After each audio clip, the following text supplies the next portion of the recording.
Hey, so you've bought this is one of the things that you've said before on a special feature. It's been one of my favorites. You've figured out how to use your remote control on the Blu-ray player, and you found this special feature. Congratulations! Good for you. Hey, let me introduce you to some folks. Got John Bergmeyer, voice of Kurama from Yu Yu Hakusho, the show that you bought and put in the thing, and now you're watching it. Know that by now. You should know that by now. Christopher Sabat, voice of Kuwabara, and Cynthia Krantz, voice of Botan. How about that? And I'm Justin Cook, voice of Yusuke, and here we are talking about the good old days. So, I mean, it's been, I guess we started recording this show 18 years ago, to put a number to it. It sounds a lot worse when you say it out loud. Right? I was like, it's not been quite 20, but it's getting close. But as I recall, we began recording this series in 2001, mid-time through the middle of the year. We spent a lot of time recording those first 6 episodes or 8 episodes, especially episode 8, which I think we recorded 4 or 5 different ways. We recorded one that was more uncut and more faithful, and then one that was super kid-friendly for like a Y7 audience until we kind of finally found a home for that. But what are the huge differences with 18-year gap between having started and now, you know, we're all still working in this industry? What are the big changes in how an episode is put together? I think you just described the biggest one. Like that's not a decision that needs to be made like anymore. It's like, oh, do we need to like edit this down, or do we need to, you know, target like a specific audience? Nowadays, it's just, okay, well, this is what's coming in from Japan, and we're going to try to do, you know, represent it as faithfully as we possibly can. And there's, you know, nothing more beyond that. And 2 is just even having the time to have that conversation. You know, I mean, you know, you were working on 8 episodes at a time, and how long had Yu Yu Hakusho already been out in Japan by the time we started recording it? I thought that Yu Yu Hakusho came out in 1993, and I could be wrong totally about that, but I believe it was in the mid to early 90s. So yeah, they had a years-long head start in Japan, as opposed to, yeah, I mean, nowadays we're recording a week after, you know. But yeah, I mean, granted though, the technology has changed so dramatically. We had paper scripts, so while y'all were rewinding the tapes in between takes, I could flip ahead and try to look at my line, and people would write little funny notes, draw little pictures. The music stand with the T-shirt wrapped around it that actors had drawn on for. And then there was a TV set outside the Whisper booth instead of a screen. Right. It very well could be the Whisper room that's literally right behind you right now, Justin. It could be. Or at least It was parts the of fanciest Whisper room we had at the time. I remember you had enough room to actually do this in it. I missed the notes in the script. I forgot about that. I'd forgotten all about that Because too. people would see who was going to be coming in, and we It used was always to great sit. it was always great to go into a session after Sunny Straight. Yes. all the cartoons. Because you always like doodle as, you know, little And I characters. remember and us still messages. sitting on stools then, and now like while we recorded. It was more encouraged, I guess, back then to let people do what they wanted to do, but now we just force you all to stand. I like standing. No I stool for prefer- you. I do better because I find myself, whatever stance my character's in, the physicality helps. So I'm cool with that. I just remember starting out. I think we had to have, like, there were some actors that required Sure. to have to sit down, like some of the narrators and things like that. Like, so they were just sort of stuck in the room with you. The rooms are much larger. Like, this is like one of only a handful We of rooms. called that are Studio smaller. C Studio Closet. And that's where we did a lot of it. But man, remember back then, like to record a single line was a bit of an ordeal. You'd have to press a button and you'd have to wait a long period of time for the tape to rewind, and then it would have to kind of scroll forward, and then when you were done with the take, the tape would stop, and then sometimes Possibly rewind to the beginning you of just the don't episode. know what was going to happen after that. Like there was a moment of just confusion because the computer had to like talk to See, that's something I had no the software had to knowledge talk of. to some other piece of software that basically they had to go like, did you record that? I sure did. Hey, you want to press stop on the tape recorder? I don't know, should you? Like, Or do it while. We wait. had a lot of do it And it's like, I while. forgot. What did you tell me to do? Stop it or rewind it? And he's, let's think about it. Hold on. Let's try to remember. And sometimes it might be like 5 or 10 minutes. And then you're like, well, I guess I'll just go to the bathroom or whatever and come back. And at that point, they go like, we don't really know. We should probably just rewind this tape, which those tapes rewinded in real I time. know. Like, it That's was what like- I meant. I had time to flip through and see. And also that back then we were doing it line by line. And I don't know if that's because of technology or because we figured out that's the better way to see the scene in Japan and then go and get as much as you can. The way we recorded it was line by line, to my knowledge. Yeah. I think some of that was out of necessity too, because because you had that hindrance of the computer having to make those bad decisions after you press The record. bad decisions. Like you just didn't know what it was going to do. A lot of the times you would only be able to focus on one line because you would just say, "Cool, that was great. Now give me another one wild, and give me another one wild." Yes. Because if you couldn't stop it and start it and stop it. That's why and we did start so it. many wild. Wild Wild West back then. That's very true. Do you guys remember how the show was cast? I do. I think. It was a competition, as I recall. I don't remember that part of it. I mean, I remember my own casting, but I don't. Who did who was in charge of casting it and choosing? I mean, I think Barry had a really heavy hand in it. Absolutely. I mean, Yes. Yeah, Barry Yeah. Watson, the producer at the time. Yeah. I think he was getting your opinion on it, but he was really driving a lot of the like. And a he lot would of the take it to casting. Gann and to Daniel Kogenauer and all Did those Japanese folks. have to approve casting on I that don't one think yet? there was any Japanese approval on this one. I remember him auditioning me a lot. Like you had to keep going Over in and over and for over different or the same? He just like, I needed like a little bit more street, maybe a little bit more Brooklyn, or a little dumber. And or see, like they don't. Well, I don't audition a lot anymore, but there wasn't usually a lot of direction given. You do your pass or like thanks, maybe pull up or pull back or a little more this. But there wasn't being directed in the casting session that I remember.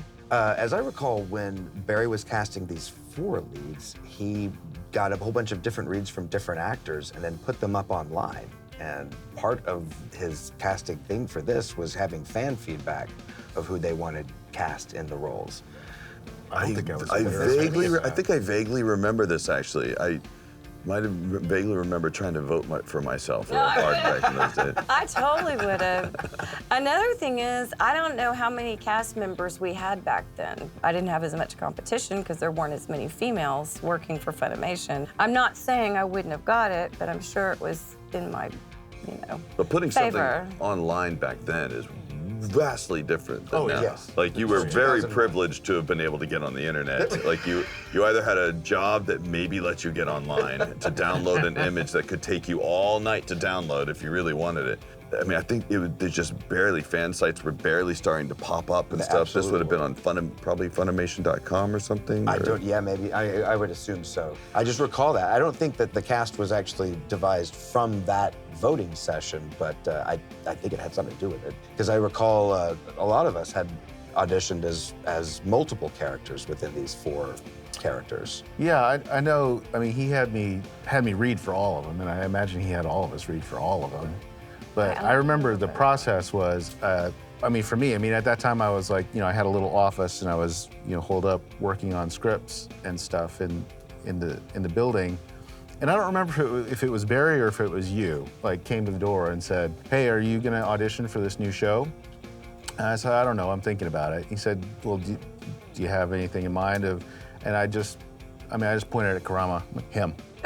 I'm him. If I'm gonna be anybody, it's him. I loved that. So we've all done conventions, but we were talking right before I think the cameras started rolling about a San Diego Comic-Con appearance that we did for Yu Yu Hakusho a while back. And then at the beginning of last year, you and I did a A little year ago, convention last in March. Texarkana Of first at a year. holdout mall. Yeah, in a They dilapidated ran Sears. it remarkably well. I didn't know they were going to surprise us with a cake with our characters. And it was so sweet, but it was for the 25th anniversary. Yeah. But how has fan interaction been over the course of the last 18 years of talking with fans? I mean, has there been a growth? What keeps this show relevant? Sometimes I get more fans that love my character more than Chi-Chi. Well, she's more appealing. And then the second thing is that we loved that show so much. And then the third thing is the next generation going, I just started watching it. So I don't know why, I guess they're looking at old school things now and discovering it. It's what I'm seeing. Yeah, I've noticed of all the there's a lot of shows I've been on, but there are several that always get brought up. Like there's several people, like one show that always gets brought up is Yu Yu Hakusho. Like Yu Yu Definitely. Hakusho and some of the early shows were working like Fruits Basket, which is Yes. also having its like Rebirth. right now. But Yu Yu Hakusho is something that a lot of people like.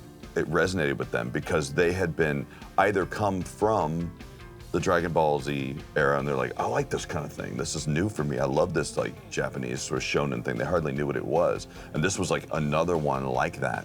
But then there were some people who were either just didn't catch up with Dragon Ball Z when it was on or didn't want to buy 150 video cassettes to catch up on it. They were the ones that were kind of clued into Yu Yu Hakusho. Some people I met, they're like, we watched Yu Yu Hakusho first, and then we went and watched Dragon Ball. But Yu Yu Hakusho was our jam. And I have fan requests, as if I have any power. You should do more Yu Yu Hakusho episodes. And I'm like, you should write Japan. Well, if only you would let us do it, Cynthia, we would. I know, right? I have so much pull. You heard it right here. I'm like, Cynthia Kranz is the okay, only let me reason think about no it. new Yu Yu Hakusho Let me has think not been about released. it. I don't know. I only loved that show so much. After playing your character in this show for 112 episodes, were there certain elements of the character that you discovered were like yourself, or were there pieces of yourself that you had ended up kind of developing into the character, or any comparisons between the actor and the character? Are there any similarities? I'm kind of chipper by nature. I don't, I certainly don't have, healing powers. I'm not dead, so that's one thing. But I don't know, her, very chipper, gung-ho attitude was one thing. And again, a maternal figure. I'm the anime mom a lot. That's about it for my character. That's about where it ends. Crazy. I've always loved playing Kuwabara too. That was so Kuwabara is great. like, I still love that voice. Kuwabara was like the voice I would have done if Well, I what had do played. you have in common with him personally? Maybe he has like special skills. He's pretty good at, he's got some magical skills that he's able to wield, but he's a little dumb too. It's like, it's just You're like. not dumb. I'm a little bit. You're a little magical, bit. but I'm a you're little not- thick-headed about certain things. I'm certainly not as into Megalica as he was. He was a dude that was like, I wasn't that much of a thug. I was thought of him as a in- bully. He was a bit, yeah, he technically was kind of a bully at the beginning, especially to Urameshi. But yeah, I was never that, that's for sure. There's something about him. He was kind of this dumb guy rolling through all the stuff, just sort of figuring it out as he goes along, His hairdo. Definitely not any similar to my hair. Well, that's the thing about all of these characters, Botan and Koenma included, they were the Earthlings, as it were, were actual kids who were exactly as you were describing, learning themselves, figuring their way out, kind of into the world. I guess arguably the two demon characters were also perhaps, well, they had things they were running from, and things they were perhaps starting over from. So there was even some of that definition. Growth on of- the other side. Well, redefining perhaps would be more accurate for Kurama's character. For those who have seen the whole show, there's a past that he's running away from, but there's very much a starting over vibe. And the first time you meet Kurama's character, it's him ultimately working to try to save the life of his earthbound mother. Yeah, that's right. And so it turns out to be a very selfless act that Kurama's engaged in, which is ultimately, I think, what aligns the characters together. And then your character kind of softens the Hiei story to bring him into the story as well. So in that respect, for me, I was also maybe 23, 24 at the time we started working on this, very much I was the old lady of the group. figuring Right. myself out. But yeah, I mean, I think the self-discovery that was happening during that time of learning what we were doing and establishing ourselves in our own careers there might have been some mimicry that was accidental. I still can't wear pink shirts, and I kill every plant I touch. So I don't think there's a whole lot of Not a lot of connection there. crossover between. That was a cool role for you, though. That was a more challenging thing because that wasn't what you were normally cast in at that. Like, Well, I hadn't been cast in a whole lot at that point. I mean, would've we hadn't just- recorded a whole lot. That's true. That's true. I guess. I mean, up to that point, Tien Shinhan definitely. Yeah. And we had recorded Dragon Ball, so we had seen a little bit more of his character. It's funny because really these shows did they did kind of break the molds of where we were coming out of, which was Dragon Ball Z and really trying to, I think originally, I mean, we started doing Dragon Ball Z Uncut even out of all of this stuff as well, when we went back and recorded some of the episodes. And then we were also recording episodes both with uncut lines and those edited Y7 lines and that kind of thing. Because I recall, like, we'd always have to work around people dying and having to be wished back to life from the Dragon Balls. We had to alter the way that was told. But Blue Gender and Fruits Basket and Yu Yu Hakusho and Dragon Ball, the first series, and all the potty humor, I suppose you could say it's in that, really did seem to kind of break the mold of what Funimation had been doing up to that point. It was just sort of shaking things up, because right after that period, like right after Yu Yu Hakusho, they started, Funimation started getting more and more properties. Right. And that's when, you know, Kitty Grade came and Yeah, it was right in that time. Kiss, Baki. Yeah. And that was, I mean, that was an interesting thing. I mean, Case Closed rolled in right around that same time as well. And that was one where they were trying to apply like the old school approach, which at that time wasn't that old a school. I mean, it was just, you know, there was overlap. Well, So their we were original approach, the simultaneously, Dragon Ball approach, yeah. we were doing some of these in the more uncut fashion, and Right. then there was the Case Closed, which was like, you know, okay, we're gonna have to heavily edit this thing. Right. And then the way those things were received by like the public at large, it kind of like, okay, well, there's a clear message being sent here about, you know, what people actually want, which is There more were of some- the uncut. There were some tense arguments around that time, because there were those of us in the camp that were really trying to, like, we'd gotten a taste of this. Hey, we can make anime pretty close to the translation, at least pretty, like, really honor the original material. Not necessarily not changing the translation, because that's what Funimation's always been best at, is really like writing really good adaptations, but keeping the story exactly the way it was, starting to use some of the Japanese names and stuff like that, because people were understanding, like, people were really getting into anime culture. Well, guys, I can't thank you enough for being here and participating in this. The clock on the clubhouse wall here is saying the We're show is late. over. So, thank you very much. Thank you. Thank you. Justin. Thanks, everyone.